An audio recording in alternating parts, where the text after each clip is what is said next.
Assalamu alaikum, this is Dr. Mona Al-Idrisi, author of the Muslim Narcissist book and empowerment coach for Muslims. In today's podcast, I'll be speaking about the narcissistic trauma bond and how it is explained in Islamic psychology. Now, for those of you who do not know, the narcissistic trauma bond is a cycle of abuse and reward that keeps you locked in to a relationship with a narcissist. Now, this narcissist could be your parent, your sibling, your friend, your colleague, your husband, your wife. It could be anybody. So you can apply what I'm going to say in today's podcast to any relationship you have in which you feel you have a trauma bond that I'm going to explain in this podcast. So kindly like to ask you to like, share and subscribe to this channel. As always, do share the podcast with anyone whom you feel could really benefit from this knowledge that I'm giving you, and inshallah it will help save someone's mental health out there. So first and foremost, I'd like to just mention that trauma bonding is basically when, in very simple terms, when you justify or make excuses for someone's abuse towards you. So you get sucked into a cycle and you stay in this cycle for such a long time because you either make excuses for that person, you justify what that person is doing, or they manage to justify what they're doing to the victim. And so the victim ends up becoming convinced of the reasons and justifications that their abuser is giving them for all the abuse and stress and turmoil that they're being put through. Now, this is a relationship between narcissist and codependent. Very rarely do high-level empaths get reeled into a trauma bond because they are less likely to tolerate a narcissist for as long as a codependent does. And usually with codependents who tolerate, the trauma bond for such a long time, they do so as a result of them being trauma bonded to their own parents from childhood. So, for example, if you were raised by parents who continuously made excuses for their own abuse, maybe they blamed it on culture or religion or your own bad behavior as a child, then you get programmed to accept the abuse because now it's being justified and it's got a logical reason attached to it. Whether it's correct or not, you become programmed to making excuses and justifying abuse. It now becomes something normal for you. It's normal for you to experience that because you've been through so much of it as a child. You almost become blind to it as an adult. And I say this because a lot of problematic relationships, now these can be friendships or people you're considering for marriage, they start off with a trauma bond because you actually bond with someone over the shared traumas that you've had in the past. So if you find yourself gravitating towards friendships and considering potential people for marriage based on shared traumas, this may not end very well. Because it's basically two unhealed people coming together and finding compatibility in all the horrible experiences that they've shared. So for example, you might meet someone, you're a woman who meets a man, and you tell this man about your turbulent past, the abuse that you've been through with parents, the abuse you've been through with your ex-husband. And he's like, oh yeah, me too, me too. I've been through all of that. And oh wow, I can't believe I found someone with the same problems and, the same traumas. Now you've bonded to that person on the basis of your traumas, which is not healthy. You should find compatibility in healthy things and positive things, in your outlook on life, in your shared love for Allah subhanahu wa ta'ala, in your shared goals and dreams and passions, not your shared past traumas, because your past traumas are, they're areas in life that you need to heal from before you meet somebody. And narcissists will prey on people who have traumas. So if you're a codependent or even an empath and you've communicated to a narcissist, now at this point in time, when you meet someone, even if it's a friend, work colleague, whoever, and you communicate to them that you've been through all of these past traumas and you've clearly not healed from them, you're now a potential victim. But you're not going to know at that stage that you are communicating or getting to know a narcissist because you're still not aware of the signs of narcissism in people. So when a narcissist comes across someone who is more than open to share their past experiences and traumas, the narcissist will now trauma bond with you. The narcissist will now mirror your trauma. So they would have been the abuser in their previous marriage, or they would have had a horrible relationship with their mother or father, but they would flip it around so that they match your story. It will basically be a me too, me too, me too. I've been through that. I've had that. I've been, traumatized by my parents. I've been traumatized by my ex-wife or my ex-husband, and blah, blah, blah. It goes on and on and on. They mirror everything that you say, but actually they're the abusers in their real story. But they're coming across as the victim in their story so that they can trauma bond with you. Now, once you trauma bond with someone, they've got you. They've entrapped you, okay? Because now they are 100% sure that you're vulnerable, because not only have you exposed yourself and your traumas to someone you don't know, they're still a stranger, right? You've exposed yourself, you've let out all your secrets, all your traumas, everything that you've been through. They now know you've got terrible relationships with your family members and your parents and how your ex treated you. They know all of that now. And the way that they can make you feel better is to give you comfort. So now you feel like you're with someone who really understands you, and they're really listening to you, and they're resonating with you, and you feel heard, and you feel cared about, because this person is mirroring you. They mirror you. They mirror your trauma bond. I cannot say this enough. Healed people don't want to talk about the past. Healed people do not want to talk badly about their parents. They don't even care to talk about their ex-husbands and wives, because it's just negative, right? It's negative stuff that they don't want to keep repeating again and again and again. They want to leave it in the past where it belongs. They've processed it, they've moved on, and they want better things in life, right? They're not looking back. Whereas people who are still trauma bonded and haven't healed from their pasts will always look back. And what a narcissist will see in this moment in time, when they get to know someone who is still talking about their traumas, is that this person is easily abused, and that this person is naive, they're vulnerable. Because they're not healed, it will be easy for me to reel them into stage 2 trauma bond. So this is stage 1 trauma bond. This is how narcissists actually capture you. They will capture you by bonding with you over past traumas, and in most cases they will lie, and like I said, they will flip the narrative so that they become the victim in their story, when in reality they are the abusers. And it's just for them to gain your trust. They want to gain your trust, and they want you to feel like you're really lucky to have come across someone who's so accepting, right? Like, oh wow, he or she's so understanding about my past. They're super cool about what I've said about my divorce, or me having children, and my horrible relationship with my father, and maybe you might open up to them about things you really shouldn't be telling them. But they have a way of reading a lot of information out of you that I promise you they will use against you later. All of this is information they're coercing out of you.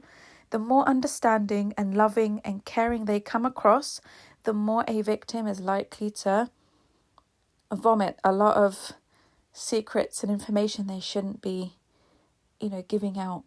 And all of this is stored information in the narcissist bank. All of it's stored information. So they will either use it against you later to threaten you with, or they will use it so that they know exactly how to abuse you, because they listen very carefully to the types of abuse you went through so that they can upgrade them later.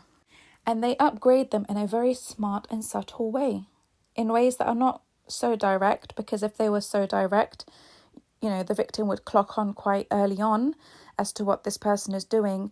No, they do it under the disguise of them caring. Okay, caring about you, loving you.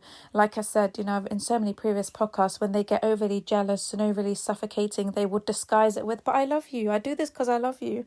I do this because I care about you. Everything you've been through in your past, I don't want you to go through it again. So I'm being like this. I'm being protective. But their protection is abuse. Their care is abuse. Their jealousy is abuse. All of that. Their love is abuse. All of it comes across as abuse, but they say to you, it's love. I'm doing it because I love you. This is how I am. This is how I express my love. And they get you to accept that. They somehow get you to accept that. So stage 1 trauma bond is how you meet narcissists and how they reel you in. Not every narcissist will trauma bond with you, but I'm talking about those who are reeled in with the trauma bond. So you get some narcissists who will just heavily love bomb you. They'll be romantic and sweet and kind, and they'll do this with empaths who don't share their traumas or they've already healed from their traumas. They will assess you. Narcissists will assess you from the very beginning. Is she healed or is she not? Now, when I say healed, I just mean they're not talking about past traumas, okay, in this particular scenario. So here, the narcissist will fish for what you're missing in your life. So if they come across an empath and they think he or she is lonely, then they'll just shower you with attention. And if they come across a codependent who has no male relatives or a very bad relationship with her male relatives, they will come across as being protective.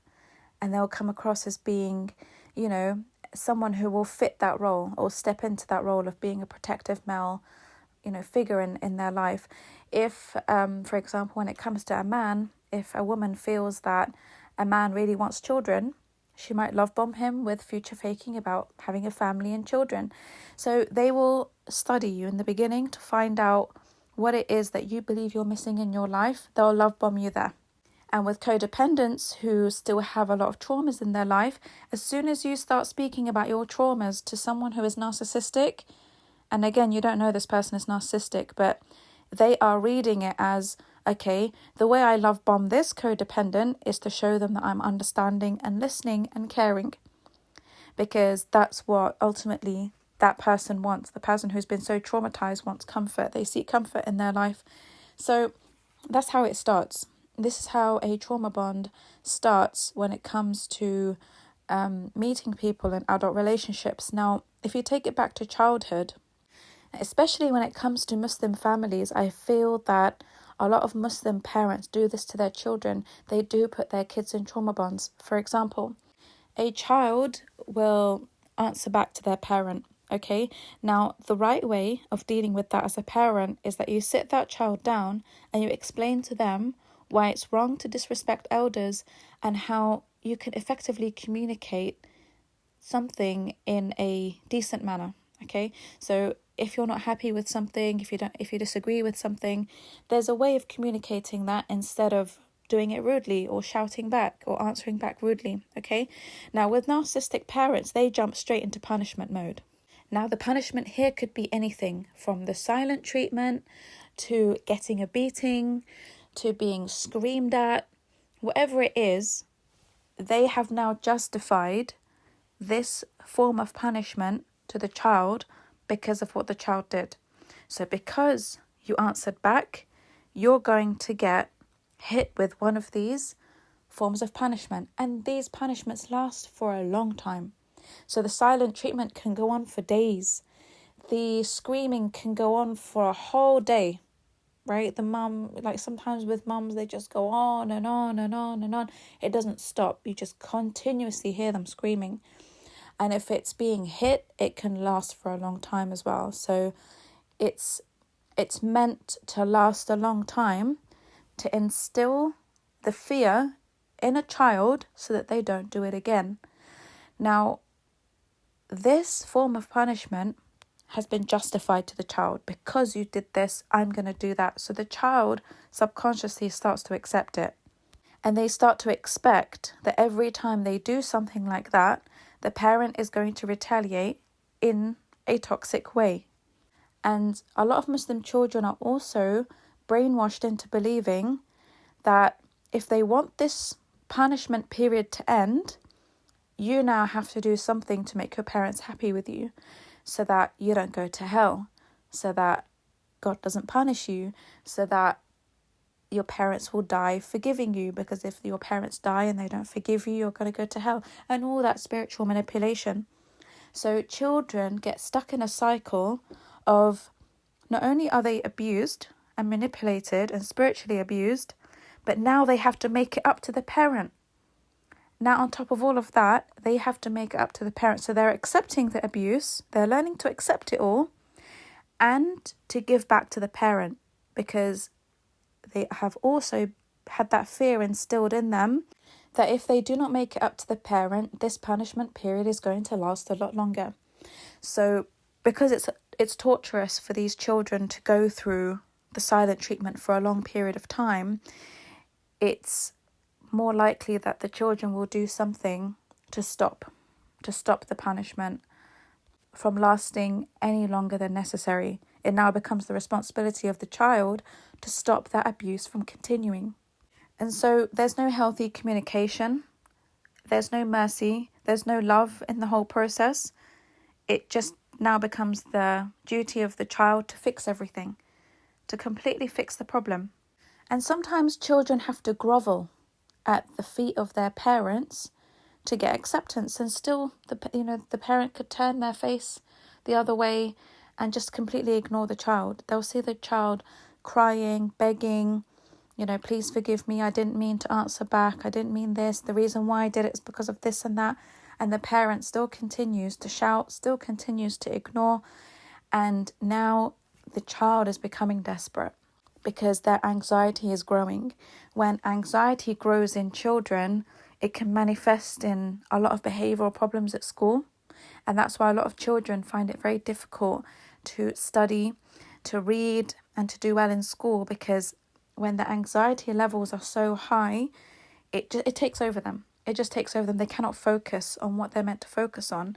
They're so focused on avoiding punishment, avoiding discipline, and constantly trying to make their parents happy. They're constantly in fear of making their parents unhappy because they just don't want that cycle to keep repeating. But unfortunately, in a lot of homes, it does keep repeating because it's almost catch-22, right? So the child does something wrong at home. They get punished for a long period of time until they grovel and beg and make it up to the parent.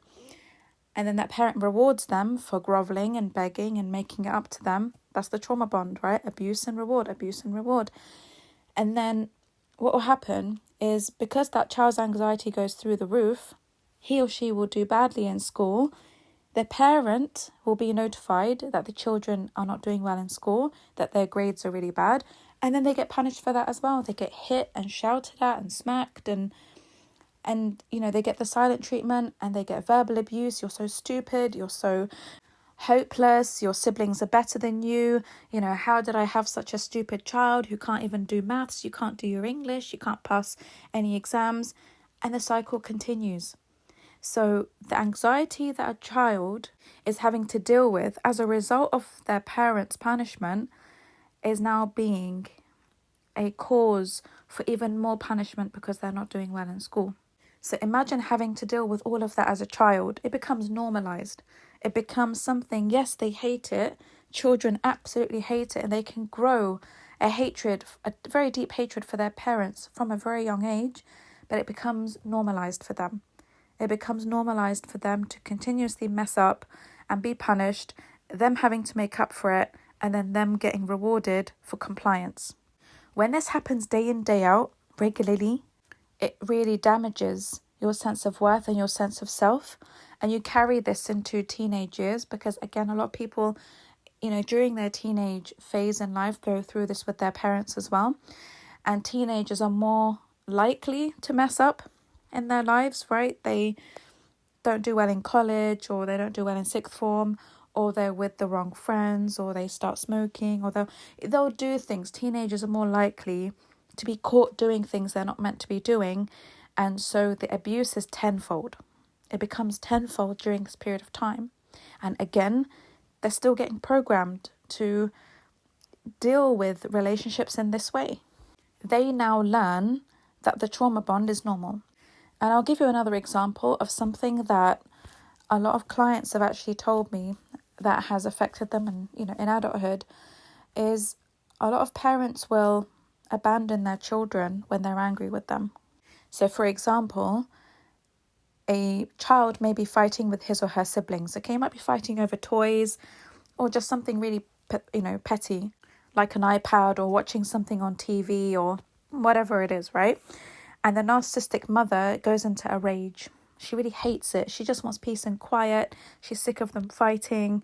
And again, it's not dealt with in a healthy way. So what she does is she will probably pack her stuff and just tell everyone, I'm going. I don't want this anymore. I don't want to deal with the kids anymore. Now, she may have told the husband, I'm not going anywhere, or I'm just going to my sister's, or I'm going to my friend. But I want them to realise that, they're going to lose their mum if they continue fighting and misbehaving in this way. So a mum will pack, she'll start packing her stuff, and she's like, I'm leaving. I'm not coming back. And it sends her children into panic mode. The kids now start to panic that mum is leaving us, right? Mum's going away. And she will go through with it. So she'll pack and she'll go away for a couple of days. Like I said, she'll go and stay with someone she knows, just to instill that fear in them that she might not ever come back. And they might call her and she doesn't respond. And now they're panicking. Now they're thinking, oh my goodness, what are we going to do? Mum's left us. And then they start blaming themselves. They start hating themselves for having that fight because now mum's gone. This happens a lot with single mothers. So single mothers are very likely to do this. And narcissistic mothers who are married to very codependent men. Very, very codependent men. So even if the codependent father tells them it's okay, she's going to be back, everything's going to be fine, because she's not answering any of their calls, and she may extend the time period that she's away, she sends them into a panic. She now makes them believe that they are responsible for her leaving.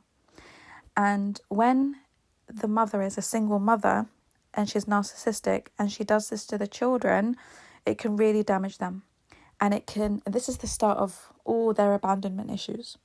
They now get programmed to believe that if they misbehave, they're going to get abandoned. The people who are meant to care for them are going to leave them and abandon them. It all starts from there. And that's why a lot of adults have loads of abandonment issues and they hold on to a narcissistic relationship because they don't want to feel abandoned like they did when they were children. And then sometimes that mother will come back after a few days and the children will feel relief and they will forget all the abuse. They're just happy that their mum's back. They forget everything. They forget the abuse because what they've been through has been so traumatic that all they care about now is mum coming back. And if they have a narcissistic father who's in on the whole game, he will say to them, you see what you've done? Now because of you, your mum's gone. Because of you, your mother's left.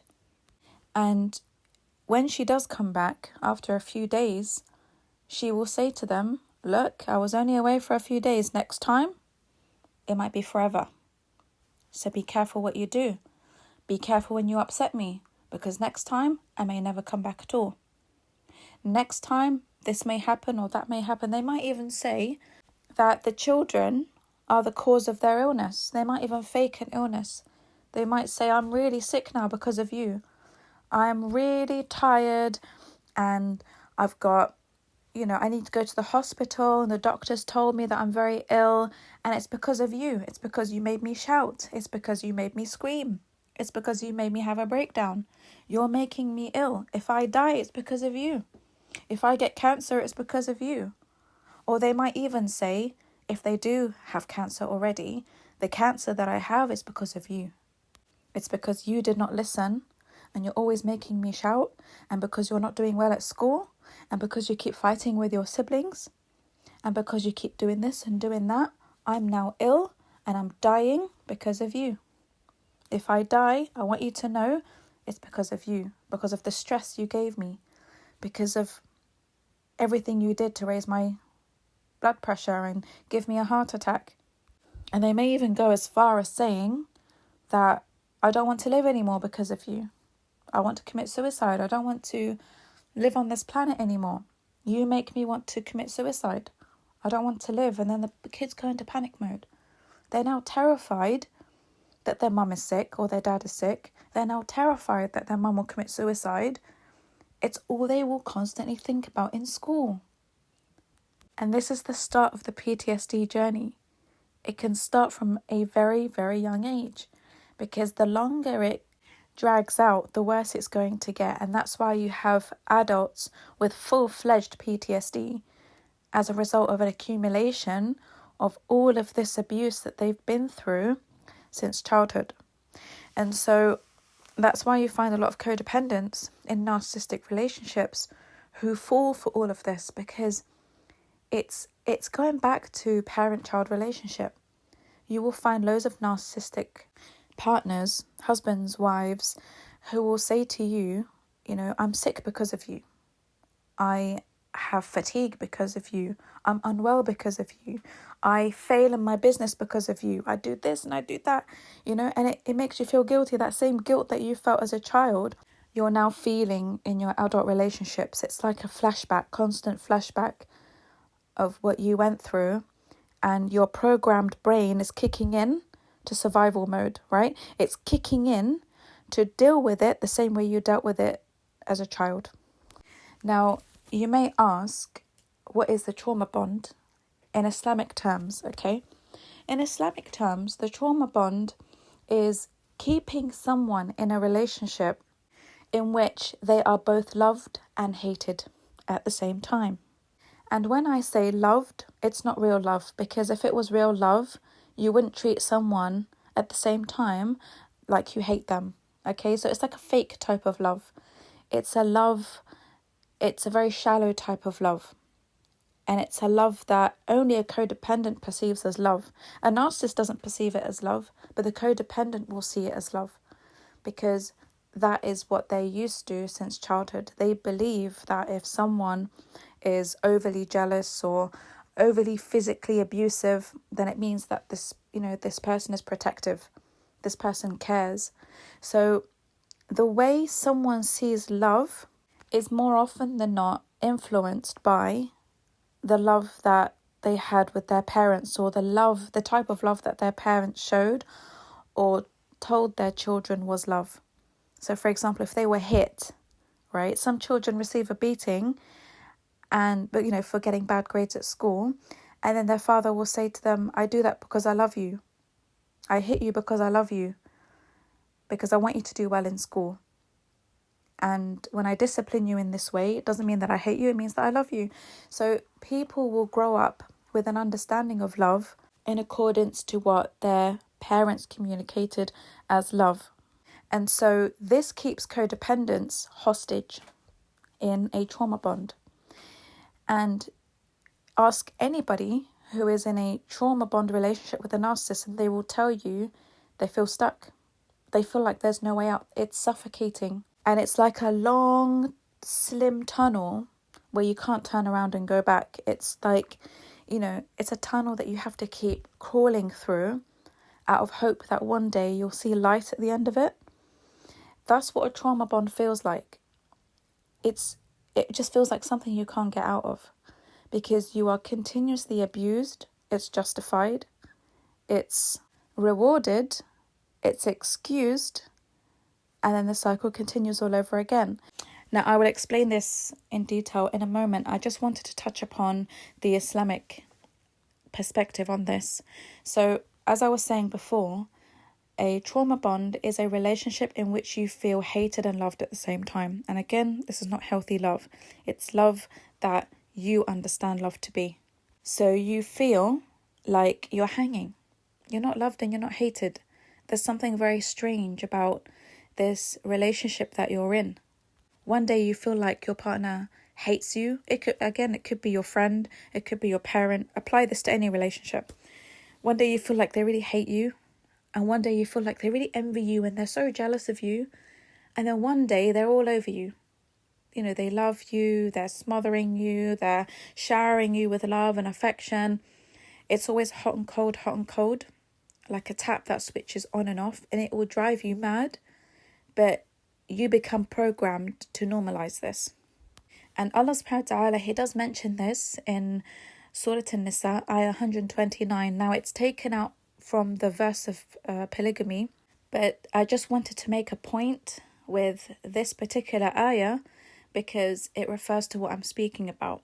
So Allah subhanahu wa ta'ala says to men, وَلَن تَسْتَطِيعُوا أَن تَعْدِلُوا بَيْنَ النِّسَاءِ وَلَوْ حَرَصْتُمْ فَلَا تَمِيلُوا كُلَّ الْمَيْلِ فَتَذَرُوهَا كَالْمُعَلَّقَةِ.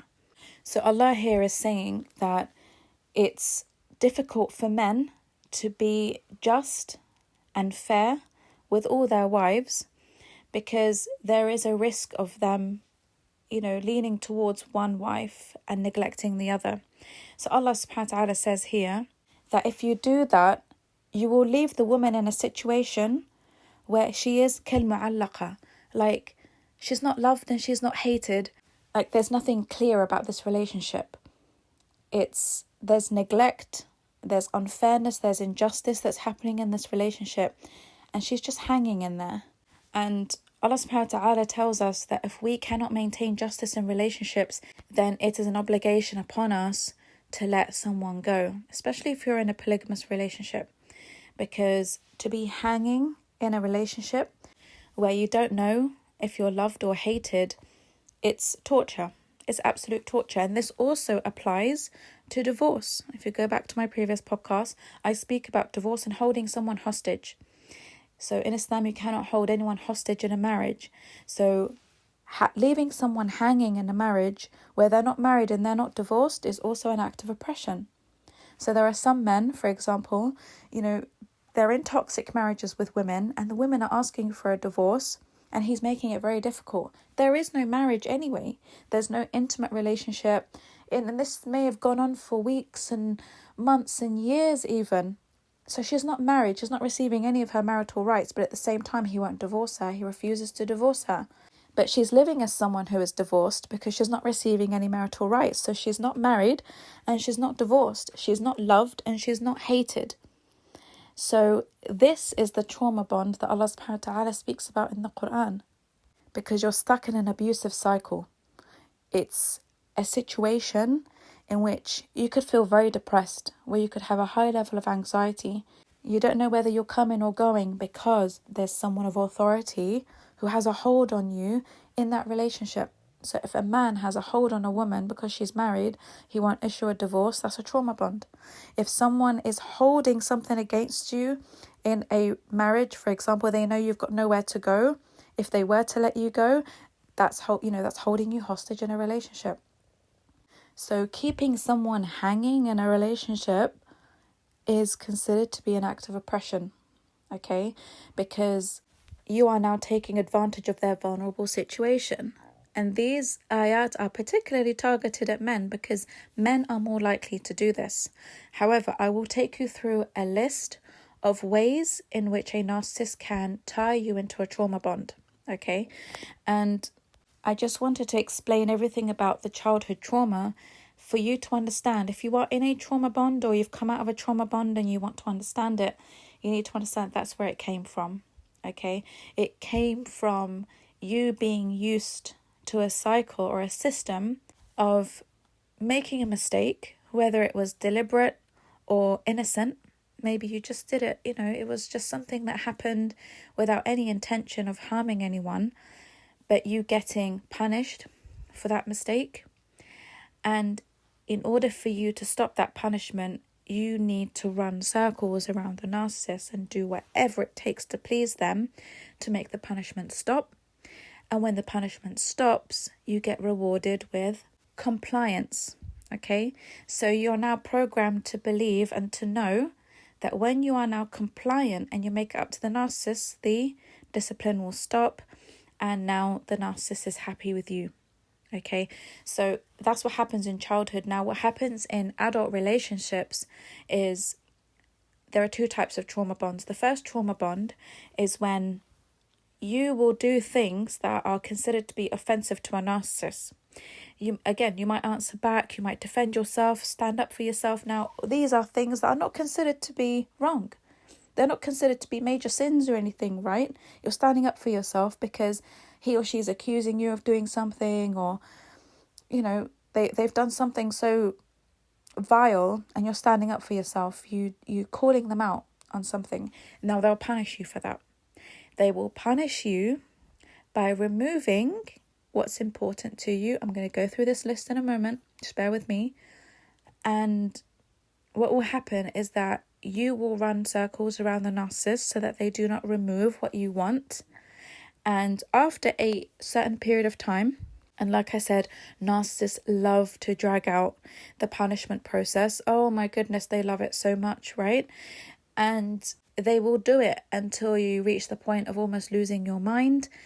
And you will either think of different ways of making it up to them just for it to stop, or they will tell you what you need to do to make it stop. And when you do, you feel a sense of relief. Again, you forget everything that the narcissist has done to you. You're just so happy it's finished. You're just so happy that the punishment is ended, that you don't have to endure any more of it. And then you go back to being normal. And the narcissist gets away with what he or she did. They get away with it. That's the trauma bond. And sometimes you will end up making an excuse for the narcissist, and you'll say, because you don't want to face your own weakness. You don't want to face it. You don't want to face that you're being abused. You're in denial of being abused. And it's too scary to face the reality that you are a heavy codependent and you're tolerating a lot of abuse that you're not meant to be tolerating. So it's easier for you, for a codependent, to justify the actions of that narcissist. You might say, oh, they were just having a bad day, having a bad week. It's because of their problems at work that this happened. It's because of their sister's problems that this happened. It's because of their illness this happened. It's because of their schizophrenia this happened. You will find excuses. And that is how you stay in a trauma bond with these people, because you do not want to lose what they keep threatening to take away. You do not want to continuously live in a cycle of discipline. So you abuse it by just cutting it short, pleasing the narcissist, and going back to normal. Okay? Now, you will understand this in a deeper manner if you go back to my podcast about the codependent and their qareen and the narcissist and their qareen. I'm not going to jump into qareen issues in this podcast because it would just end up being really long, and I'll just end up repeating myself as well. So please go back to those podcasts and listen to them for a deeper explanation of what the qareen does to you when you're in a trauma bond. It's all explained in detail there. But in today's one, I just want to speak about what the trauma bond actually is and where it comes from and how it's explained in Islam. Now, the second type of trauma bond in adult relationships is when a narcissist abuses you, abuses their victim, and they might cheat on you, they might lie, they might manipulate, they'll just do things that you absolutely hate. And you decide that you just no longer want to put up with it anymore. You decide that you want to leave. You want to go back to your family house.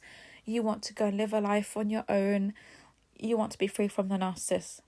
Here, they will love bomb you like crazy. They will love bomb you like crazy.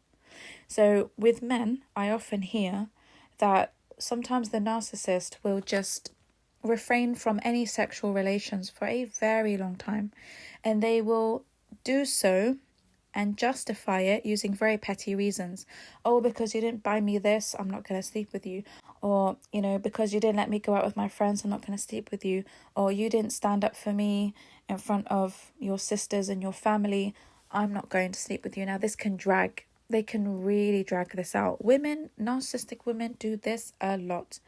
They will drag it out for ages and ages and ages until a man wakes up and he's like, you know what, I'm not dealing with this anymore. I'm leaving. I can't be in this marriage anymore.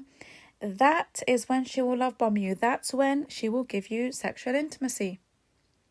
And it will come on very heavy.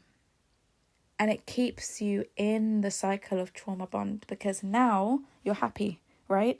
Now she's giving you what you actually wanted. So now that she's given it to you, she's made effort, she's dressed up nicely, she's done the house nice, she's put some candles on for you and all of that. Now that she's done all of that, it's triggered your need for her again. So you stay in the relationship and you forget everything that she's done. Even if you don't forget it, it renews your hope that it's not completely gone, right? That she realised her mistake and, she's back to being a good wife again and all that kind of stuff. And every time you want to leave, they will love bomb you. They will give you what you want. They will buy you expensive gifts. They will take you on that holiday. They will get that house that you wanted. It depends on how serious it is when you want to leave. So if they really believe that you're leaving, they will do something big. There will be a big gesture. They might even agree to go to counselling at that point. Whatever it is that will make you stay, they will love bomb you with it in that period of time to keep you locked into the trauma bond. So those are the two different types of trauma bonds that narcissists keep you in when you are in a relationship with them. Now, when it comes to your family and friends, they can do this by, again, giving you what you need. So, for example, you're so sick of dealing with a particular friend who is so narcissistic. They need you more than you need them, right? And having you in their life is giving them status. Maybe you're someone who has high status in community. Maybe you are someone who makes them look good because you're empathic and everyone thinks that they're empathic because they hang out with you. There is a benefit in there for them if they are, wanting to stay in a relationship with you. So when you tell a friend, a narcissistic friend, that you want to exit a relationship because you no longer want to deal with their rubbish, here they might drop something on you like, oh, by the way, I've managed to find you a job in my company. I've spoken to my employer for you and you can get a job that's double the salary you're on now. Or I found someone who is a really good, potential marriage partner for you and I'm happy to set that up for you. They will spring that on you when you're leaving. And they might even do something to guilt trip you. So again, that's a part of the trauma bond where they will say something like, are you going to leave me and I'm sick? I've got no one to look after me. You're the only one who can look after me. I'm going to be on my own. I've got no support. And parents will do this to you. Your friends will do this to you. And so if they don't love bomb you, they will guilt trip you. They will really guilt trip you. What about the kids? The kids are going to be crying for you. You can't leave the children. You can't leave my elderly mother. She depends on you. And it goes on and on and on and on. Until you're either love bombed back into the trauma bond or you're guilt tripped back into the trauma bond. So if you're highly codependent, you are likely to fall for both of them. It will be an alternating system. Sometimes it will be love bombing and sometimes it will be guilt tripping. Because if they have an opportunity to guilt trip you, they will prefer to do that over the love bombing because love bombing actually exhausts them. Love bombing means that they have to actually invest. Maybe they have to invest money. Maybe they have to go out of their way and do something for you that you've always wanted and they don't actually want to give it to you, but they've got no choice because there's nothing they can guilt trip you with. So when the opportunity arises for them to guilt trip you with something, believe me, they will rinse that. They will rinse it dry to keep you in a trauma bond. So that is how a lot of people end up in narcissistic relationships for years and years and years. I have a client, she's approaching year 30.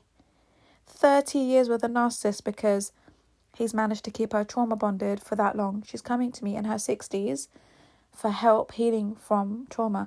And, by this stage, you're not even yourself anymore. You're not yourself because they've taken everything from you and you're so used to this wash, spin, dry cycle that you don't know anything else. You don't even know what a healthy relationship looks like anymore. You see it in the movies, you see it with other people and you just think, what planet are they living on? It's so alien to you. A healthy relationship is so alien to you that you can't even imagine being in one. You can't even imagine how it feels like, what it could possibly feel like. That's what the trauma bond is. And it's basically holding someone hostage psychologically, financially, emotionally. You're keeping someone in a relationship where they are hanging. كالمعلقة أو كالمعلق. Where you're not loved, you're not hated, you're not married, and you're not divorced. You're in the middle hanging. Because you're dealing with narcissistic Muslims who, again, they're not believers and they're not disbelievers because they say that we're Muslim. So it's very confusing living with these people because you see them praying and you see them doing all these things, but at the same time, they're holding you hostage in a very abusive marriage, a very abusive relationship with them. And you think, how can the two come together? How can you be someone who prays and you go to the masjid and you give da'wah and you do all of these good things, but my rights and the way you treat me is so bad that I don't even know how your prayers are even being accepted because of it? Like, it's very contradictive behavior. And Allah subhanahu wa ta'ala warns us about these people so many times in the Quran. Like if you look in Surah An-Nisa, Ayah 142, Allah subhanahu wa ta'ala says, إِنَّ الْمُنَافِقِينَ يُخَادِعُونَ اللَّهَ وَهُوَ خَادِعُهُمْ وَإِذَا قَامُوا إِلَى الصَّلَاةِ قَامُوا كُسَالَى يُرَاءُونَ النَّاسَ وَلَا يَذْكُرُونَ اللَّهَ إِلَّا قَلِيلًا. Surely the hypocrites seek to deceive Allah. Now the hypocrites here are the covert Muslims, those who pretend to be righteous and religious, but inside they're not true believers, okay? Allah's talking about these people. Surely the hypocrites seek to deceive Allah, but He outwits them.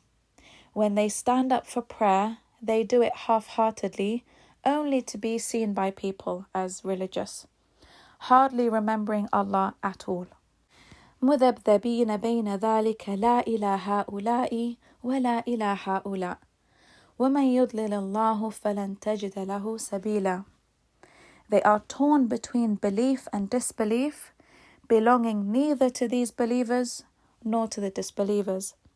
And whoever Allah leaves to stray, you will never find for them a way. Okay?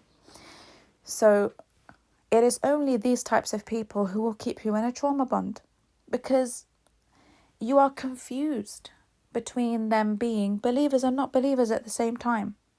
People who are confused about their state of mind and state of iman will have everyone in their life living between two different states of mind. So again, you're loved and hated, you're married and divorced, all at the same time, because they are constantly juggling between two things all the time. They're juggling between showing people that they're believers and not being believers at the same time.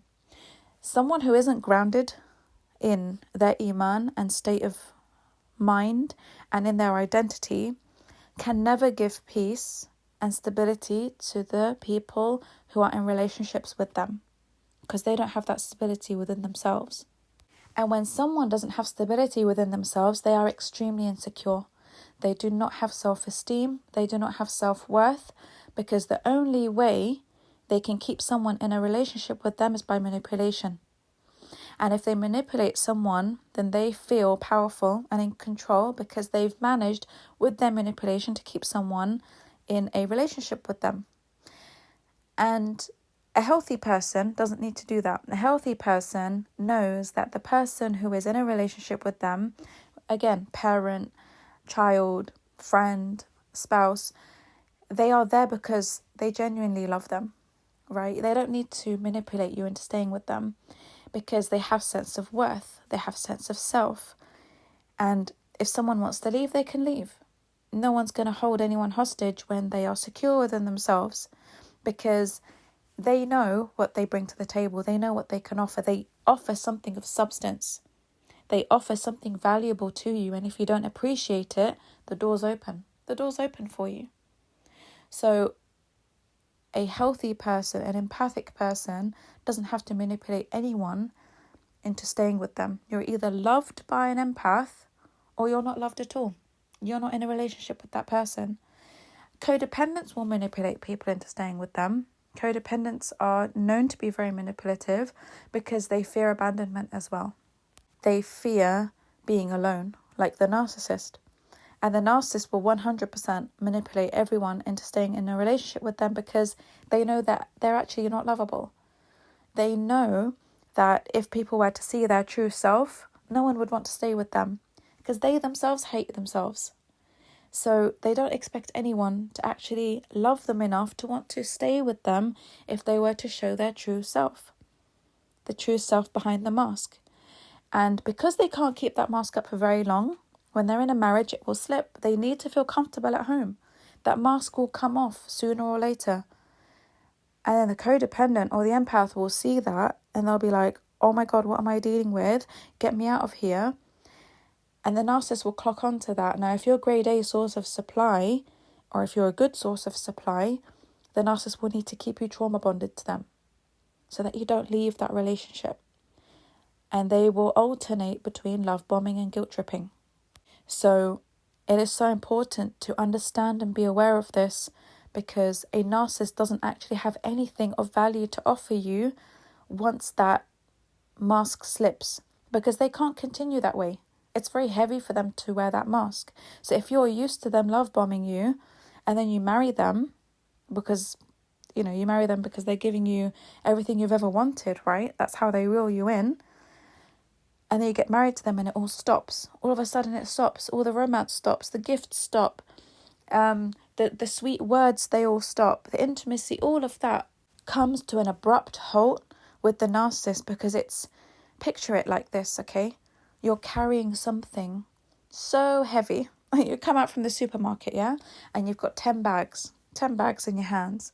And you just can't wait to get to that front door so you can just drop the bags and be done with it. That's how a narcissist feels when they're getting to know someone. They keep carrying heavy bags. The bags keep getting heavier because they have to keep impressing you. They have to keep doing things for you that they're not used to doing. It's not in their nature to do, but it's because they have to manipulate you into believing that they are everything you've ever wanted. Whether it's the friend that you've always wanted, or the husband or the wife, they need to paint that picture for you. And by the time they marry you, they are carrying the heaviest bags. Their back is being affected, their hands are hurting, their fingers are hurting, and they just need to drop those bags to find relief. So as soon as they have you, as soon as they get to that door, they've secured you, those bags drop so that they can finally relax. The mask drops. They are finally able to put down that heavy burden that they've been carrying for so long. It's been really tiring for them. And you get to see that. You get to see that now they've become a different person entirely, and within a very short space of time. Some people can drag the love bombing out for a long time, and some people can't. Some people literally within days of getting married, they're a different person. Within days of getting married, they're already shouting at you. They're already swearing at you. They're already telling you that you're not attractive and they don't want to sleep with you. They're already telling you that you have to do X, Y, Z when it wasn't a part of the agreement. They're already bossing you around and being controlling and using spiritual abuse. And you just think, what on earth did I marry? That's not the person I married. But the heavier the mask, the quicker it will come off after you get into a serious relationship with somebody. And it's usually after marriage. With friendships, you'll usually see the mask slip when you get something in your life that they become very envious and jealous of. So when something good happens to you in your life, that is when the narcissism in your friends and your fake friends will rear its head. And you will start to see that they're not happy for you. They're envious and jealous of you. They don't want good for you. Things will pop up in your life to show you. Allah will expose these people around you.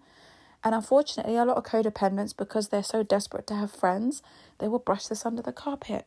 They will see that their friends are jealous and envious and not happy for them, and they'll just brush it under the carpet. They won't clock on to the seriousness of evil eye and hasad and hiqd. They won't understand how detrimental that is to the energy field that you're in. All your blessings can be depleted by the hasad of people who call themselves your friends.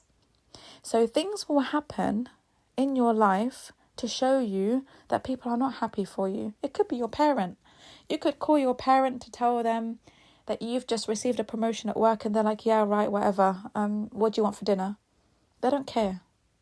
They really don't care. They belittle you because they don't want to see you excel. They don't want to see good things happen to you in your life. And you get upset for a short period of time, but then they might cook your favourite meal and you'll forget about it. They might take you to the cinema, take you for a nice date. They might buy you a gift and you'll just forget about it. You will always find that when they realise you're upset with something that they've done, or an attitude or not being happy for you, their radar goes off and they're like, okay, let me do something quickly to make them forget about it. So you'll find that here and there, they'll do nice things to make you forget about what's happened before. This is done deliberately. Their qareen tells them to do that. And then that's why a lot of people become trauma bonded to the narcissist, because they start to remember all the little things that the narcissist did for them in their life. Oh, but he did this and he did that, and he bought me those beautiful flowers and he bought me that nice ring, and she did this for me and she bought that for me. And you think all of that's from the generosity of their own hearts, the kindness of their hearts. That comes from them wanting you to quickly forget about things that they do that expose them. They have to cover it up very quickly so that you don't think about it or you don't remember it. And that's why a lot of people, they find it very difficult to let go of the narcissist, because they remember all of these little things that the narcissist did for them that made them nice to live with. Breakfast in bed, or maybe they cooked dinner one day, or, took you somewhere nice, fancy dates. They don't do it out of the goodness of their own heart. And that's why a lot of people who are trauma bonded, they tend to forget so much of the abuse that's happened, and they focus on the good times. They focus on the nice things that the narcissist did, and they say, well, the narcissist couldn't have been a bad person. He or she did this for me. They can't be a bad person. And that's why after you exit a relationship with a narcissist, when you're still trauma bonded to them, you miss them. You miss them for those little things that they did that made you feel that they were actually a nice person, that they actually loved you. Not realizing that they did all of those things to make you forget about all the times they messed up and exposed themselves. And it's not them who expose themselves. Allah exposes them to you, but you are so engaged in this trauma bond, you're so engaged in the infatuation that you feel for these people that you just ignore it. You ignore it. But they are blazing signs. When you look in hindsight, you will notice that they were blazing red flags that you chose to ignore. Okay, so that's what happens when you get involved with these people. And the worst type of trauma bond is the spiritual trauma bond. The spiritual trauma bond is when they use Islam to keep you in a relationship. So it's like, Allah subhanahu wa ta'ala doesn't like divorce. If you divorce, you're going to shake his throne. If you divorce, you might go to hell because you don't have a valid reason to ask for a divorce. If you divorce, then you're going to break up a family and you're going to ruin our reputation and blah, blah, blah, blah, blah. All of that comes with spiritual abuse that can keep people locked in to a trauma bond. A lot of Muslim women and Muslim men are locked into a trauma bond with a narcissist. Again, parent, friend, spouse, child, because the other person is using Islam. They are using Quran verses and they are using hadith out of context to keep you in a trauma bond with them. They will use hadith about loyalty, about sincerity, about, love and kindness and giving people excuses, all those 70 excuses. They will use all of these ahadith to make you feel that if you do not take them on board, you're a bad Muslim. You're not a believer. You're a fraud. You're a fake. And so to prove to yourself and to prove to the narcissist that you are not a fake Muslim, you stay. You stay to prove yourself that no, I'm a woman or a man, and I'm a believer and I'm a Muslim and I don't do these things. You prove it to them. Again, that comes from codependency. You people please. You prove yourself to other people to seek their approval. So that is one of the major ways in which narcissists will keep you trauma bonded. And that goes back to the ayah I just read to you in Surah An-Nisa about these people who believe and don't believe. They use Islam to their own advantage. They use Islam to manipulate people into doing what they want to do because it's in their benefit that you stay. It's in their benefit that they continue to benefit from your supply that you give them. It's in their benefit that you stay married to them, or you stay serving them as parents, because if you were to leave the trauma bond with a parent, for example, with an abusive parent, who's going to look after that parent in old age? They're thinking about themselves. It's very selfish. They don't care about the trauma that you're going through being in a relationship with them. They only care what they can obtain from you. And boy, will they use that God card when needed. They are always ready to use that God card. And unfortunately, a lot of Muslim societies do this. Again, they raise their children to accept abusive people using the God card all the time. I mean, a lot of people are enslaved in a toxic marriage because they are brainwashed to fear what society is going to think of them, what their neighbours are going to think, and what their families are going to think, and what everyone is going to think. So it's almost like, if you get it wrong in your choice of marriage partner, tough luck. You are now condemned to a life sentence with that person. Some people are going to get it wrong. Not everyone is going to get it right first time. Yes, it's a beautiful intention to have that when you marry someone for the first time, that is the person you're going to be with for the rest of your life. Until you get old and until you die and you have that person in the next life. In Islam, that's how it's meant to be. Allah subhanahu wa ta'ala, He wanted us to choose correctly so that we can have these lifelong relationships, and they're beautiful. They are absolutely beautiful. To spend your entire life with someone and you're that close to someone, you're best friends with someone to the point where you've actually spent most of your life with that person until old age, and you've gone through everything together, good and bad. You've helped each other, with your deen and everything in life. That's a beautiful thing, and that's what Allah wanted for us, and that's why He told us to choose well and choose correctly. The Prophet Muhammad ﷺ, there are hundreds of hadiths about this, about the importance of choosing the right person. However, there will be people who don't choose correctly. Does it mean that if you chose the wrong person out of naivety, or you were conned, or you were deceived or scammed into marrying someone whom you thought was righteous and they turned out to be a narcissist, does that mean that you're condemned to a life sentence with that person forever?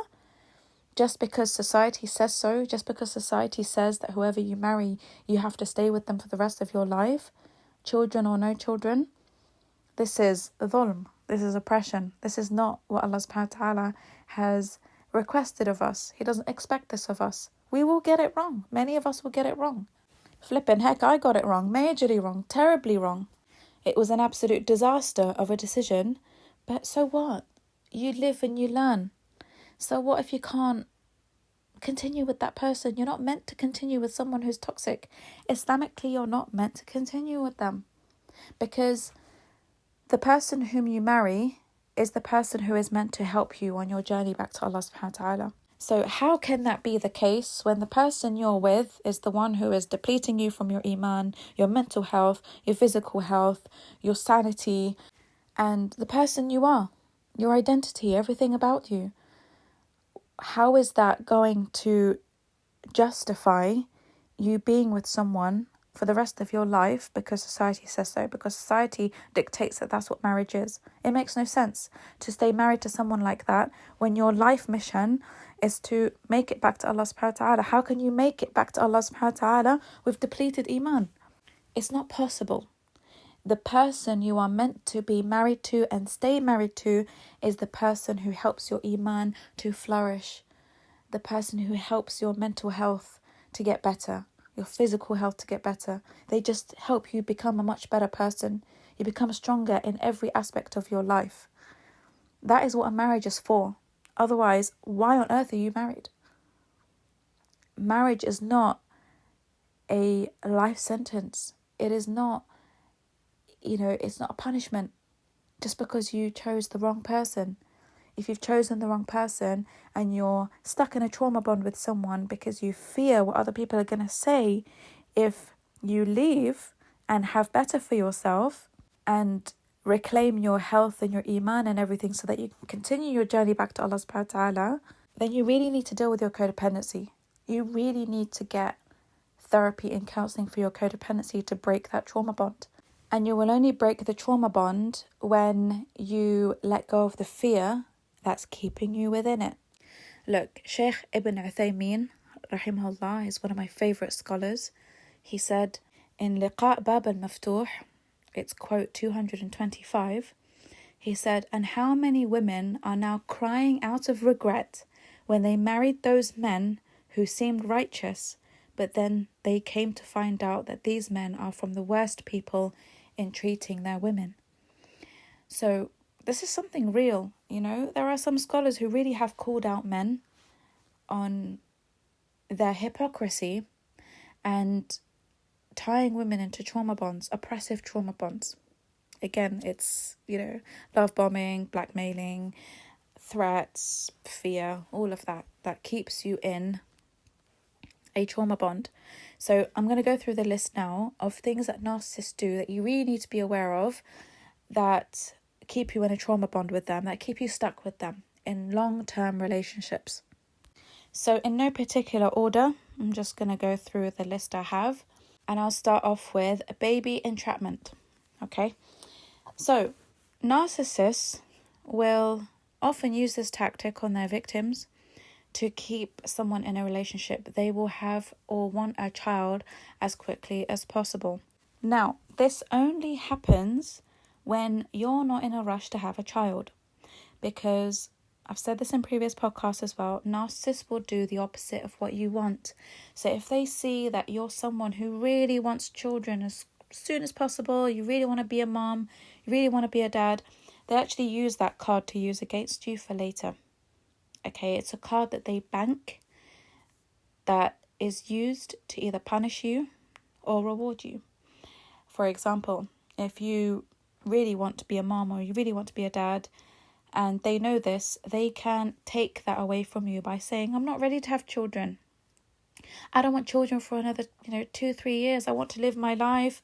I don't want to get pregnant. I don't want to have to deal with children right now. Let's travel. Let's do this. Let's do that." And they will keep moving the goalpost because they know you want it so much. And when you're about to leave, again, this keeps you in the trauma bond. When you've really had enough and you really want to leave the relationship, they say, "Why don't we try for a baby? Wouldn't you like to be a dad? Wouldn't you like to be a mom? I think maybe now is a good time for us to try for a baby." So you'll find that a lot of victims can't resist that at that point because they weigh it out. They think, well, I'm already in this relationship. I might as well just continue, have the child that I want. And it just saves me from having to divorce and then going and finding someone else and, going through that whole process again. So they just find it easier to stay where they are and take up that offer. Yeah, they lap that offer up because they can't believe that the narcissist is finally giving them what they want.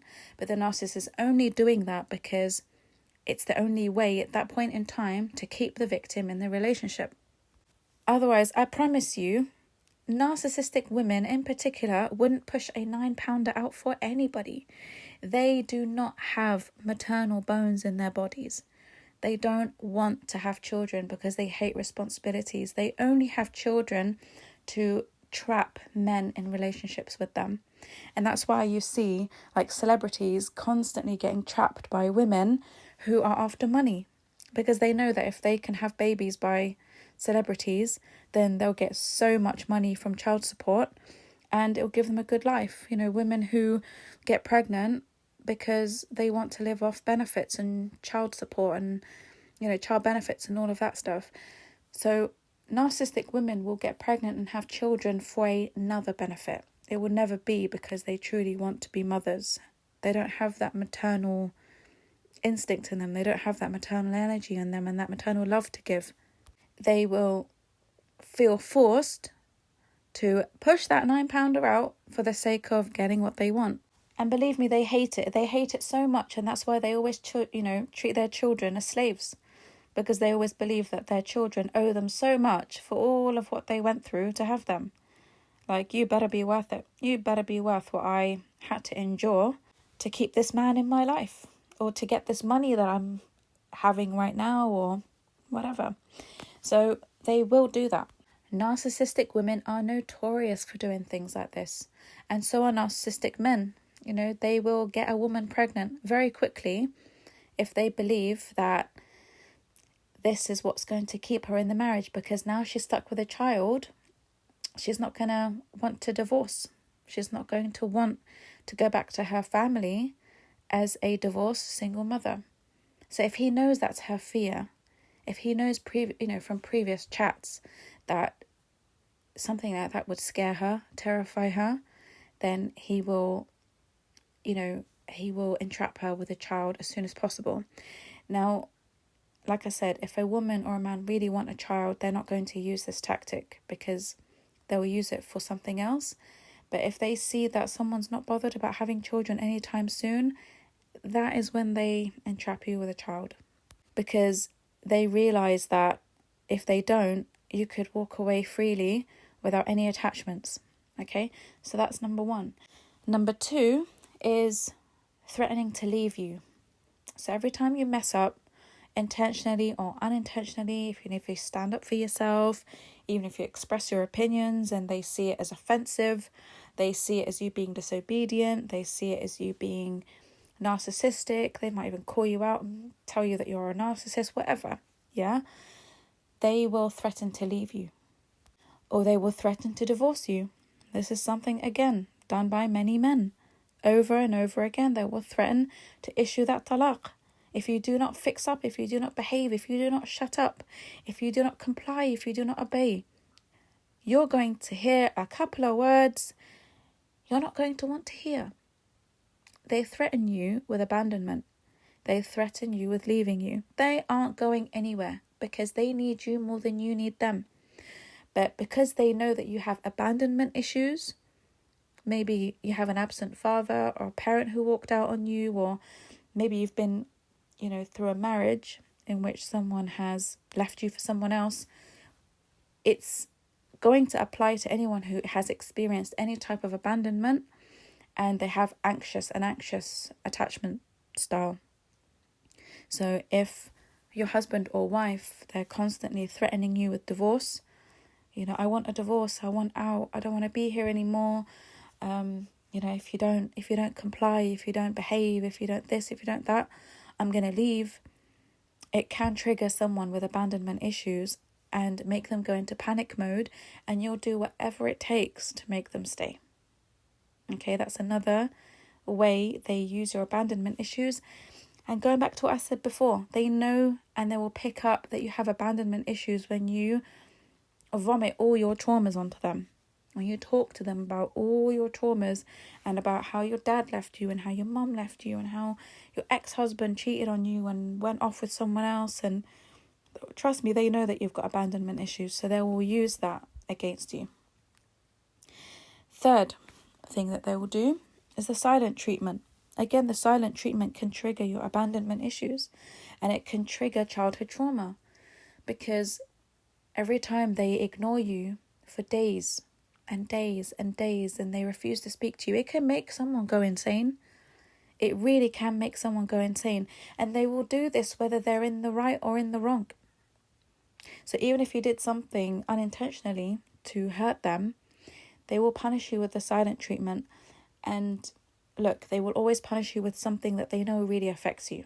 They're not going to do something that doesn't affect you. Like if they threaten to leave you and you're like, whatever, I don't care, leave then. They're not going to use that.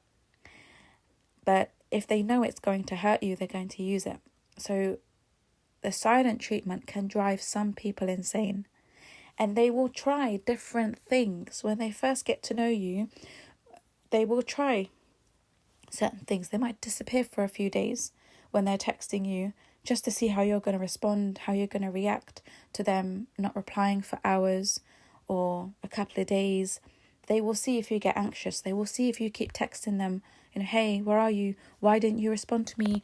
Why didn't you reply? Why are you taking 9 hours to reply? I'm seeing you online. Why are you not replying to me? Who are you talking to?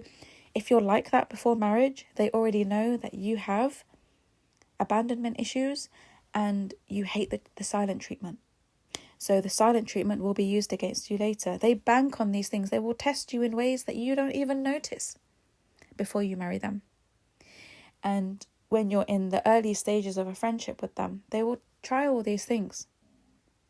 Reply to your messages after a week, see how you respond. See how desperate you are for friends. See how desperate you are to be married and find someone. That's why a lot of people get put off when they're hounded by people who just come across as being very needy and have abandonment issues. They come across as being very suffocating to a normal person. Now, to a narcissist, this is prized meat. Now they know you've got abandonment issues. Now they know you've got problems with the silent treatment. So they put it in their list of things to do in the trauma bond. So, like I said, if your parents use the silent treatment on you when you were a child, it's going to trigger your traumas as an adult. You're going to hate the silent treatment because it's going to remind you of those horrible days as a child and as a teenager when your own parents made you lose your top because they just wouldn't communicate with you. And this, again, is haram in Islam. It's haram to use the silent treatment on someone, especially when you're not in the wrong. Now, if you are in the wrong, the Prophet Muhammad ﷺ said, you cannot ignore someone for more than 3 days. And the Prophet Muhammad ﷺ was actually talking about your Muslim brother, not your spouse. Just, your Muslim brother who's done you wrong. Or your Muslim sister. And that's only when someone really has done you wrong. Your maximum limit is 3 days. So to ignore someone, give someone the silent treatment because they stood up for themselves or because they corrected something that you did or held you accountable for something, this is considered haram. Anas ibn Malik, the Prophet Muhammad's servant, narrated that he said, "Do not desert one another. Do not nurse and nurture the hatred towards one another. Do not be jealous of one another and become as fellow brothers for the sake of Allah. It is not lawful for a Muslim to stop talking to his brother for more than 3 days." This is in Bukhari and Muslim. So, the Prophet Muhammad here, he's talking about just general relationships. So if you're doing it in a marriage, then this is really bad. Really, really bad, especially when you have no, leg to stand on, no real justification for ignoring someone for more than 3 days. And sometimes narcissists will really push it out for a week, 2 weeks, sometimes 3 weeks, and it can drive someone insane. And that's the whole point of it. They want to see you go insane. They want to see you beg and grovel and do anything for them to just start talking to you again. Again, you see, punishment, you run circles around the narcissist, they eventually accept it, you end up forgetting everything that they've done because you're just so happy they're starting to talk to you again. Number 4, triangulation. Triangulation is when you catch a narcissist talking to someone else from the opposite sex. So it could be an ex, it could be someone new, it could be you catching them out, having another wife, having an affair with someone at work, whatever it is. The triangulation is used to make you compete for them. Okay, so when a codependent partner sees that the narcissist's attention has been taken away by someone else, the codependent here will more often than not go into competition mode. Unlike the empath who just wants to leave the situation, the codependent now competes for the attention of the narcissist, and they don't want the other person to win.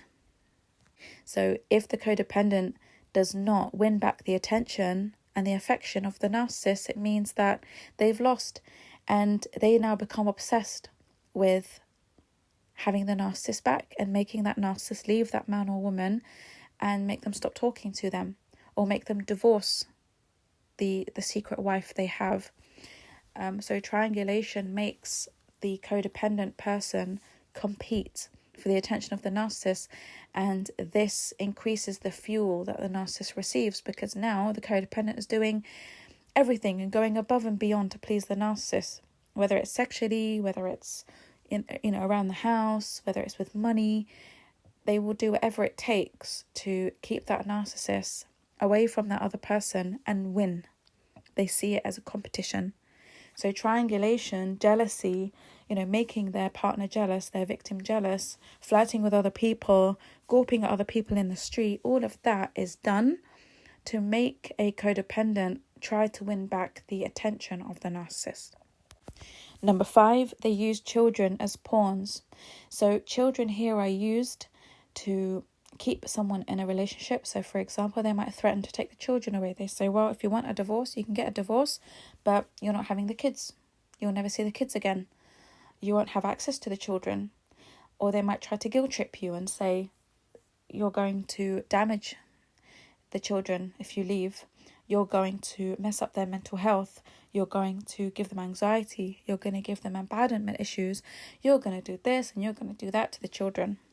So they will either threaten you to take the children away, or they will guilt trip you into believing that you are going to be blamed for the damage that it's going to cause to them when a divorce happens.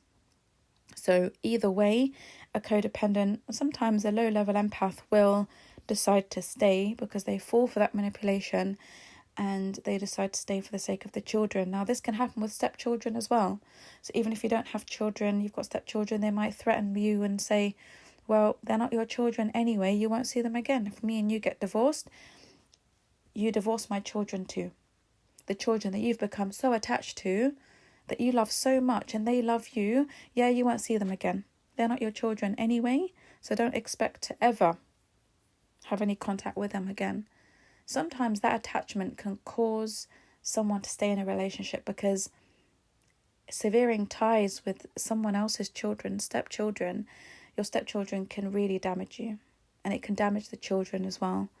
And so a lot of people stay for the sake of the children because a narcissist can be brutal when they snatch away the children whom you love so much because they're just trying to punish you for even wanting to leave. So they will issue a warning that if you do leave, you're not going to see these kids again. So, it's a tactic that they use. Number 6, they can threaten you with court.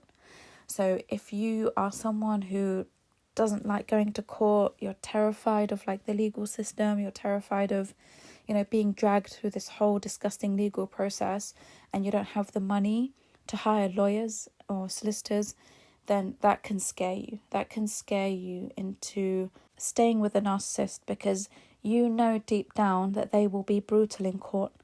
You know that, and you don't really want to go through that. Just the thought of going to court with them is terrifying, and so you decide to just stay where you are. Number 7, they threaten you with a smear campaign and exposing your secrets. So again, they collect all your secrets from before they marry you.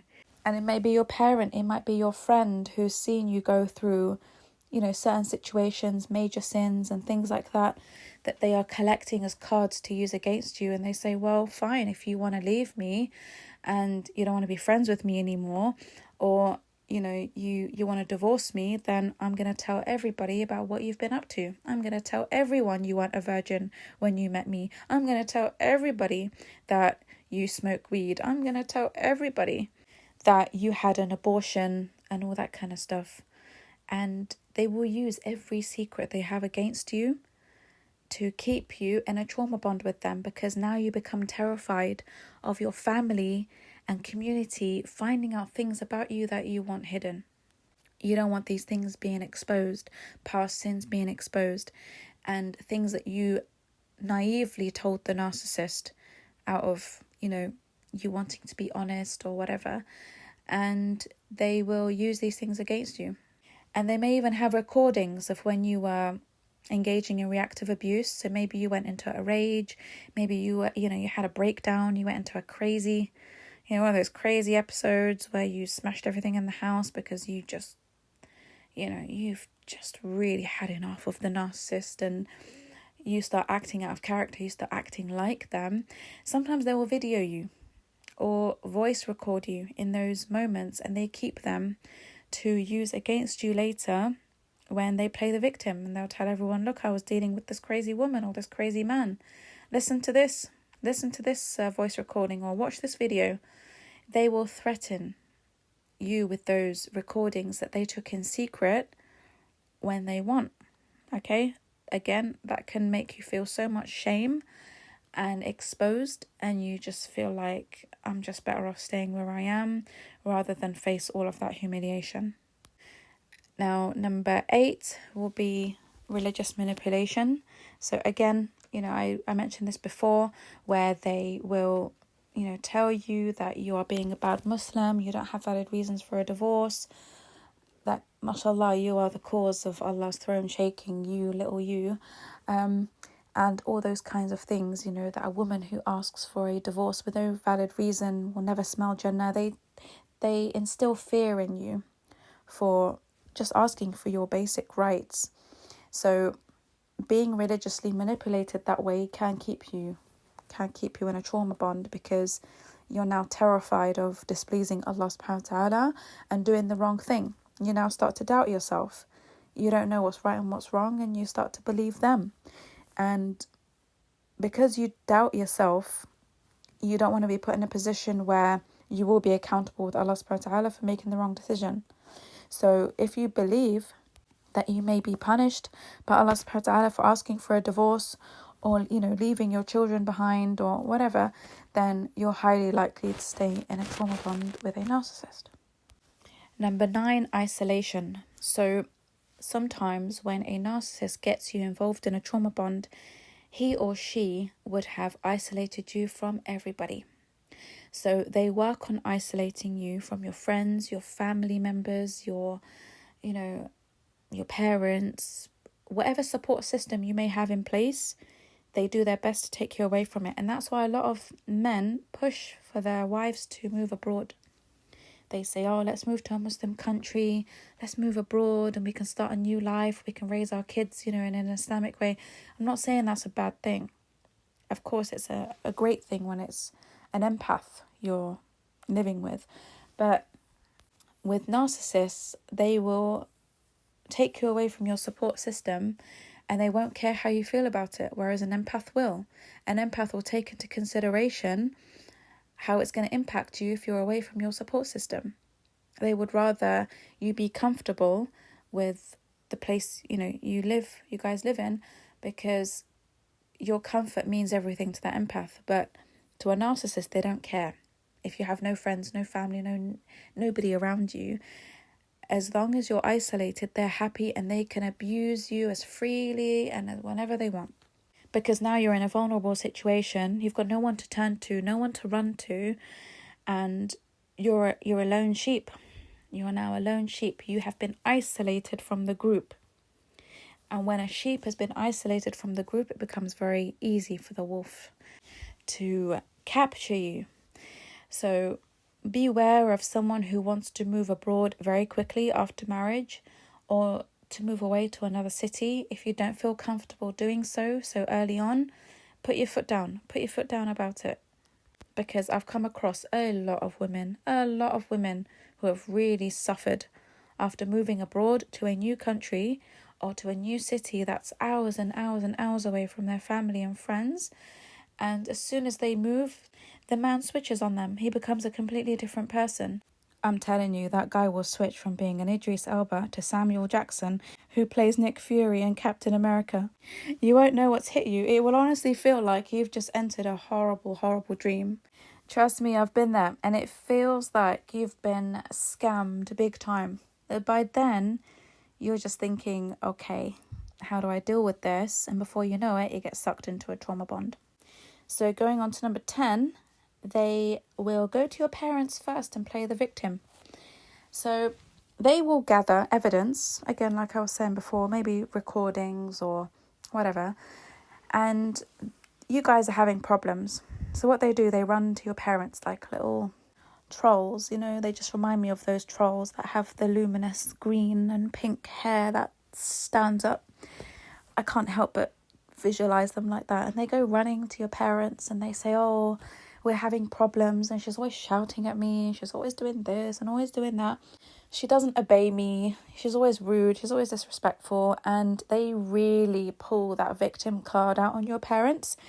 So Because they know, the narcissist knows eventually you're going to go to your parents and complain about the abuse that you're being subjected to, and they need to paint themselves as being the victim in case you do go to your parents and complain. And usually by the time you do go to your parents and complain, they're already on the narcissist side. They are already saying, well, you haven't come to us before, narcissist came, your husband or your wife came to us a year ago complaining about you, and you've never complained about them, so they must be in the right. You must be the one who's abusing them and being difficult. So they take the side of the narcissistic abuser. And when they get your family on their side, you lose the support of your family, and now you feel you've got nowhere to go. Your family keep pushing you as the person who is now the abuser. You're the one who's the troublemaker. They push you to make your marriage work, and they keep telling you, we will not accept you coming back. You need to work on your marriage, don't bring shame to the family. And now there's this whole stigma of you being divorced and not having the support of being able to go back to your family and escaping that abuse. And now you feel like you have to stay where you are because everyone believes that the narcissist is the victim. Everyone believes their side of the story. Everyone falls for their victim role. And they're nice to everyone but you.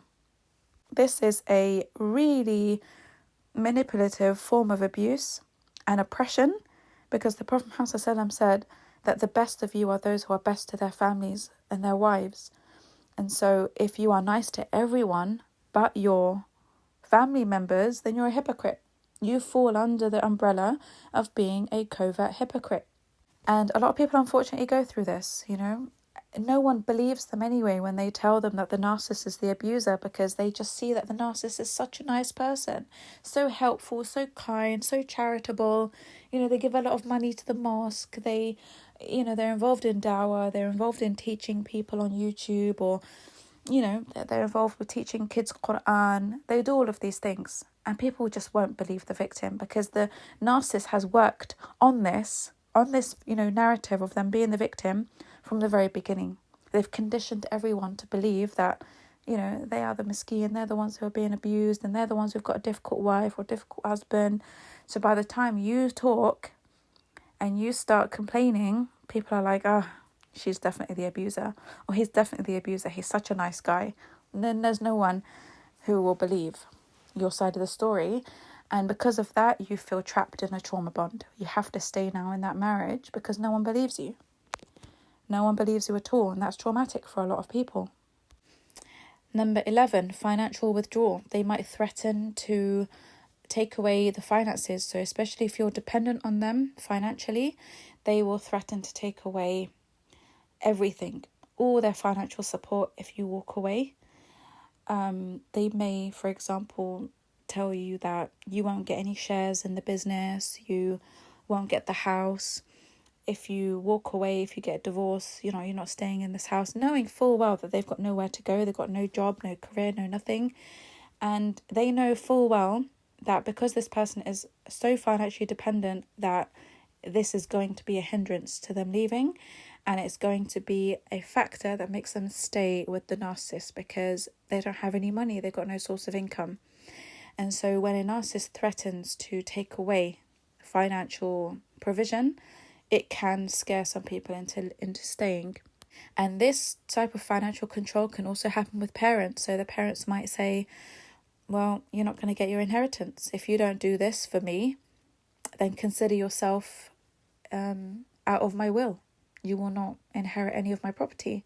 You will not get any shares in my business, or as a punishment for you not being compliant, as a punishment for you not listening to who I want you to marry. If you marry this woman, you don't get a share of my inheritance. If you do this, then, I'm not going to help you with your school fees, your college fees, your university fees. So parents and spouses who are in financial control, because they know that the people under their care are dependent on them, will use this to keep people compliant and in a trauma bond. Number 12 is gaslighting. So, the narcissistic abuser will gaslight you into believing that you are the problem. And that's why you stay in a toxic marriage. So you will be gaslit into believing that you're the troublemaker. It's because you're not obedient. The marriage is turbulent. It's because you're not attractive enough. It's because, you're not earning enough. You're not making them happy with the money that you're earning. You're not buying them the things that they want. You're not taking them on the holidays that they want. And because of all of these things, you're the reason why the marriage isn't working out.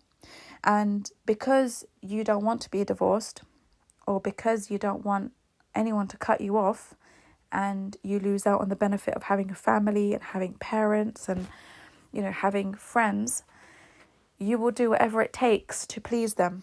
So they will give you a lovely list. Oh, that shiny list of all the things that they want you to do for them in order for the marriage to work. Because they've managed to gaslight you into believing that you are the problem. You now believe that you are the problem. You believe it. You now start to even doubt yourself if you're the narcissist in the relationship. You start asking yourself, maybe it's me. Because they start to brand you as the narcissist. They might say, oh, look how narcissistic you are. You're such a narcissist. You've done this and you've done that. Oh my God, that was such a narcissistic thing to do. And now you become brainwashed into thinking, what if I am the narcissist? They flip everything onto you. They project everything onto you. And now you believe that you're the toxic one, especially when you engage in reactive abuse. When you engage in reactive abuse and you start behaving like the narcissist, listen to my previous podcast before about how a narcissist can turn you into a narcissist, yeah? When you start believing that because of your behaviour, it's becoming problematic the longer you stay with these people, you now start to think, okay, my behaviour is getting really bad, maybe I am the problem. And so you will do everything in your power to fix the situation. So that's that. Now moving on to number 13, they will play on your insecurities. So they will turn the whole thing around to make you feel like you are so lucky to have them. When the reality is they can't live without you and they are the ones who are lucky to have you. All right. So for example, they may just do loads of things to chip at your self-esteem. They may tell you that you're ugly. They may tell you that even if you were to get a divorce, no one's going to look at you. No one is going to want a woman who's got 4 children. No one is going to want a woman who is overweight like you. No one is going to want a man who is bald. No one is going to want a man who is so out of shape. No one is going to want a man who doesn't earn very much. No one is going to want to be with you because you are so boring, because you are so argumentative, and I'm the one putting up with it. Wallah, you must say Alhamdulillah 100 times. Go and pray your tahajjud and say Alhamdulillah, Ya Allah, for this wife or this husband that I have, for tolerating all of this in me, for tolerating having a ugly wife or an ugly husband. I'm the one tolerating it. Say Alhamdulillah that I am still with you. And they brainwash you into believing, yeah, he's right or she's right. I am unattractive. You look at yourself in the mirror and you think, yeah, who would want me? Who would want to be with me? I am boring. I am overweight. I am out of shape. I do have 4 kids. Who's going to want to marry me with 4 kids? They brainwash you into thinking this about yourself and hitting rock bottom in your self-esteem, that now you feel super lucky to be with them, super lucky that they're actually tolerating you and accepting to stay with you. Like, they look like a saint now for wanting to be with you. And they'll compare you to other people as well. They'll say, look at my brother, look how beautiful his wife is, and look at you. You look like a tramp. You look like you've just come out of something from Lord of the Rings. They're not going to be nice and kind to you, because the more they break your self-esteem, the more likely you're going to feel that you're better off staying where you are, because who's going to marry you again after this? Who's going to want you? You start to hate yourself. You start to, you start to get depressed. You get anxiety. And you start to feel like that the narcissist is doing you a favour by staying with you. It's like an act of charity that they're being with you, So they do this tactic of making you feel like you are damn lucky to be with them. And you look at them, but because your self-esteem has hit rock bottom, when you look at them, you don't realise that it's them who look like some actor out of a horror movie. It's them who are out of shape. It's them who are so unattractive because of their narcissism and their vile behaviour. They are the ones who are damn lucky to have you staying with them. These are people who are now possessed by all sorts of jinn. And they always have that satanic look in their eyes, and they are the ugly ones. Not you, but they project how they feel about themselves onto you. And because the codependent takes it in, they believe it, they take it in, they panic, they start thinking, okay, maybe I should do something about how I look. Yeah. And that's why so many women, again, get plastic surgeries. They go for all these treatments and they end up looking 10 times worse than they did originally. And the narcissist will more often than not encourage the plastic surgery because they know that the woman is looking worse and worse with every filler, every procedure, every lift, every God knows what. They know that the women are damaging their own faces, and the narcissist wants you to continue with that. They want you to look like you have been permanently struck by lightning because they will never tell you how beautiful you were to begin with. They will never tell you that. They want you to go through all of these procedures to please them and please their satanic qareen, because the more you get these procedures done, the more it acknowledges that they are really damaging your self-worth and self-esteem. They know that they are hitting your self-confidence where it really hurts, and they're enjoying it. Stop doing things to acknowledge the narcissist and their abuse. If they don't think you're beautiful or handsome, who cares? So what? So what? That's their problem. That's not your problem. It's not your duty to change how you look in order to please them. But that's what they want you to do. They really do want you to do that. And then even when you do all of that, they will still mock you. They will make fun of you. They will say, oh, look, you're so insecure. You had to go and get procedures done. Oh, you're so insecure. You've hit the gym. Did I really affect you that much? They will mock you and they will never be happy with whatever you do. So you have to be secure, very secure within yourself and how you look and in your own, in your own value, to not care if you are a divorcee with children or if they don't see you as handsome or beautiful. Yes, everyone wants their partner to see them as handsome or beautiful. You'll even have friends telling you, oh, you're not all that, by the way. Don't think you're all that. You will get that from your parents and your friends as well who are narcissistic because they're jealous of you. Jealous people will bring you down. I cannot count, wallahi, I cannot count how many couples I've counselled and the woman or the man have told me that they always tell me I'm ugly and they are beautiful or they are so handsome. And it's like, wow, the narcissist has really brainwashed you into believing that you are not beautiful and she will be stunning. The man will be so handsome. And he doesn't see it. He doesn't believe it because for 10 years she's been telling him that he's nothing. He's nothing special. And she keeps comparing him to men who look nothing like him. Or he compares her to women who look nothing like her. But in reality, to everyone else, they are really good looking. They are really attractive. But the narcissist doesn't want them to see it or believe it. And when you ask them, what made you stay for so long with the narcissist? They say, well, who's going to want me? I'm terrified of being on my own as an unattractive single parent. And I'm just thinking, what on earth are you talking about?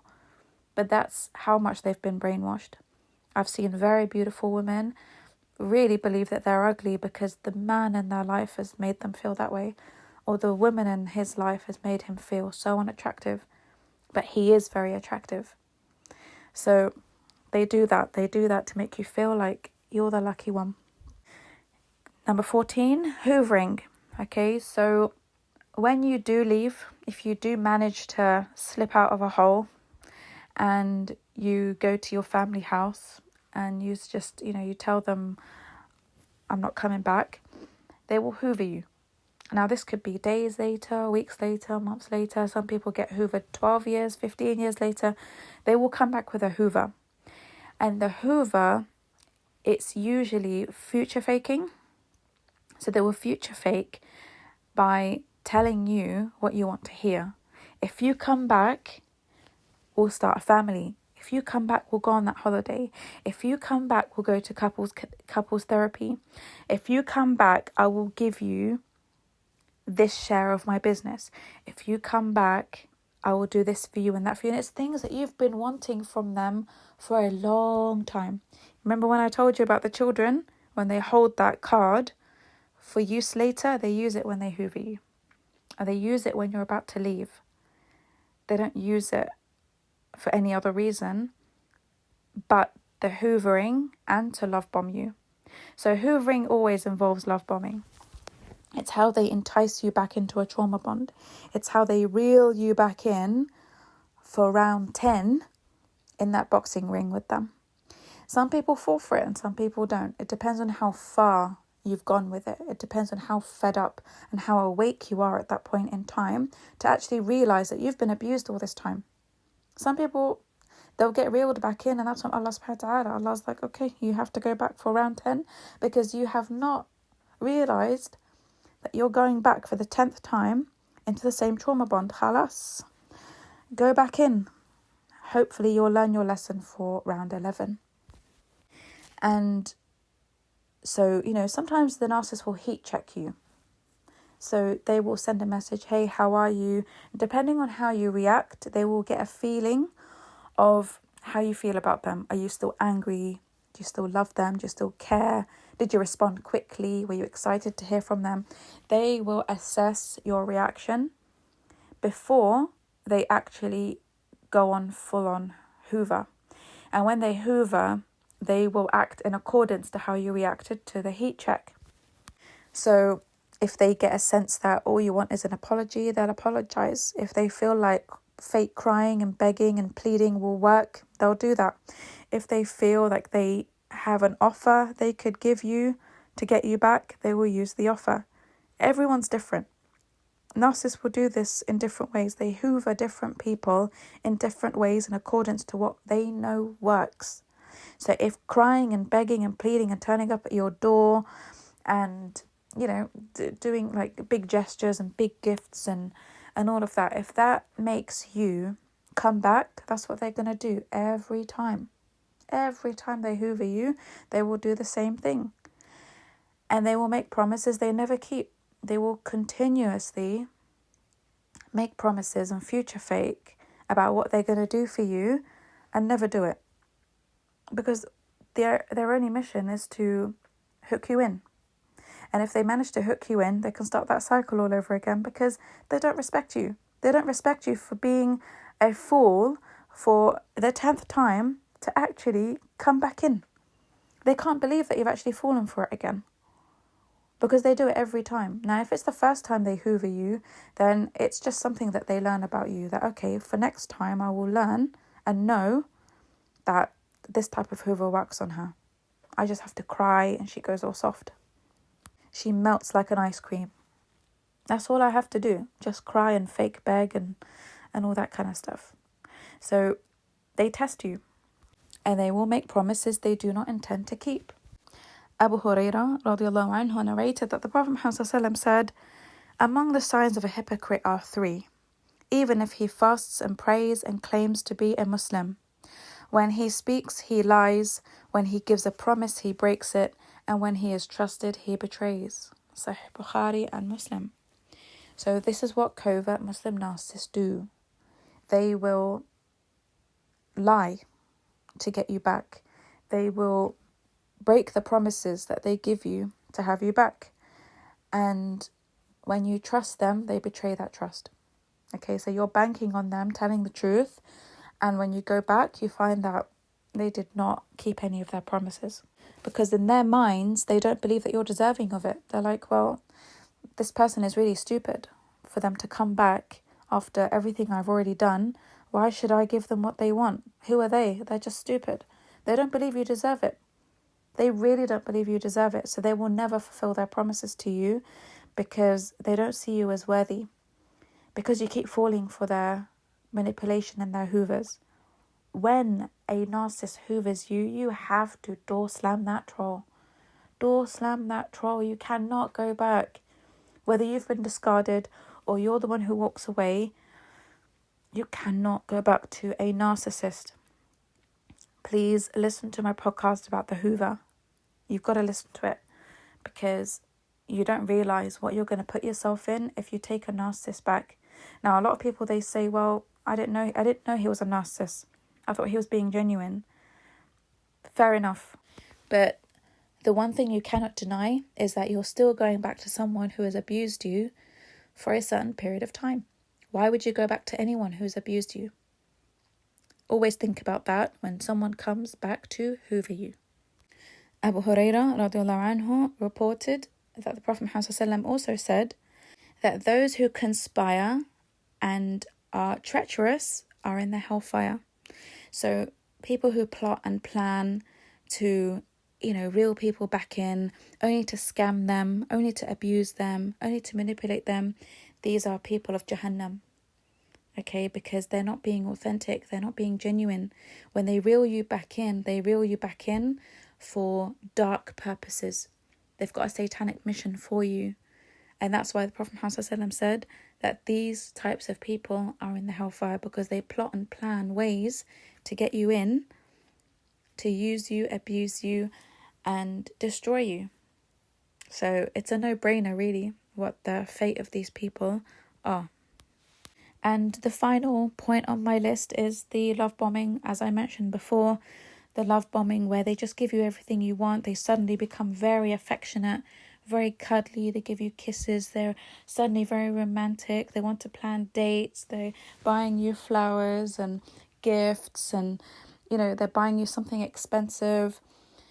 They've planned a romantic getaway somewhere, or they're doing something for you, or they're pulling a big favor for you in order for you to fall for them again, to become infatuated with them again and fall back in love with them. So they will pull out all the stops in that love bombing.